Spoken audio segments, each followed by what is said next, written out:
ANZAC Day celebrations. To me it is a great privilege to be with you here today to represent the Australian Defence Force. We meet here today not to glorify or praise war or to praise the victors, but to remember those who have served our country during times of conflict and crisis, and to reflect upon their self-sacrifice. To all Australians, ANZAC Day is a tradition paid for in blood and celebrates our freedom. It is a day which we use to salute the Anzacs, and in paying tribute to them, we take the opportunity to invigorate our national spirit and pride.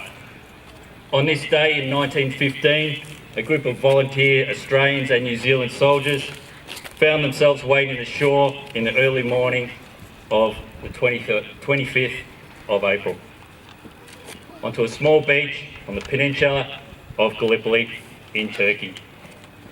Many of these members were only teenagers, some as young as 16 years of age. All were anxious to prove their courage and national identity. Over the next 8 months that followed the landing, over 36,000 Australian and New Zealand soldiers either died or were wounded in Gallipoli. In those terrible battles, young Australians earned a reputation of courage, self-reliance and mateship. The experience drew Australians together as a nation and established our national character. The standards that were set by the ANZAC spirit have been handed down ever since to all Australians, whether they are civilians or in the Australian Defence Force.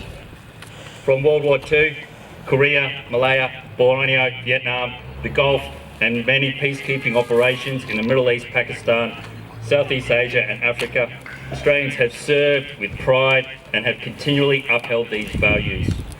These same values and spirit are shown here today. The ANZAC spirit forged at Gallipoli will never be forgotten.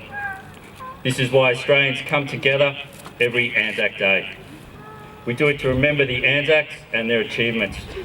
We should remember them not as old soldiers from a distant war, but as the young Australians they were in 1915.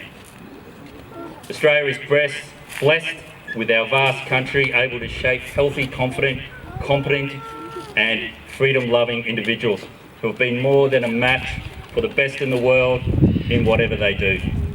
The Anzacs showed us this, and it's this spirit that we must pass on to the next generation. Thank you all.